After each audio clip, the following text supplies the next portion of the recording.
Hello guys, তো আজকে আমি একটা রেসিপি ভিডিও তোমাদের সাথে শেয়ার করব।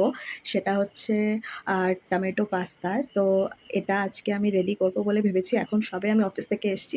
তো চলো তাড়াতাড়ি বানাই, কারণ আজকে খুব জোরসে খিদে পেয়েছে আমার। তাড়াতাড়ি চলো। আমি এখানে দুটো টমেটো, ৫-৬টা শুকনো লঙ্কা আর কিছু রসুন দিয়ে সিদ্ধ বসিয়েছিলাম।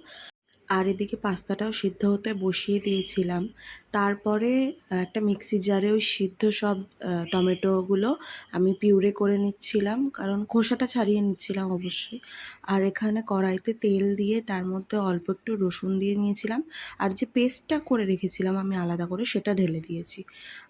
এটা ভালো করে যখন ফুটে আসবে তখন এর মধ্যে আমি দেব ম্যাগির মশলা, কারণ ম্যাগির মশলাটা একটু খেতে ভালো ভালো লাগে আর টেস্টও বাড়ায়। আর এখানে দেখো সিদ্ধ পাস্তাগুলো আমি দিয়ে দিয়েছি। এটা ভালো করে মিক্স করে তার এর মধ্যে নুন, একটু চিলি ফ্লেক্স দিলেও ভালো হয়। আমি যেহেতু আগে থেকে দিয়েছি তাই আর দিইনি। আর এখানে একটু অরিগানো দিয়ে সার্ভ করেছি। আর কেমন লাগছে সেটা বলো। এখানে তোমরা বুঝতেই পারবে যে আমি এটা খাওয়ার জন্য কতটা এক্সাইটেড। নিজে বানিয়ে খাওয়ার কিছু মজাই আলাদা।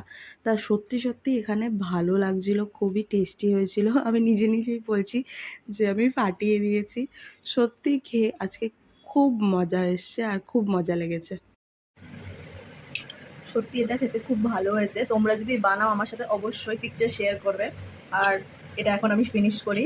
দেখা হচ্ছে পরের ভিডিওতে। ততক্ষণ আমি এটা তাড়াতাড়ি শেষ করে নিই। হ্যাঁ, খুব টেস্টি হয়েছে।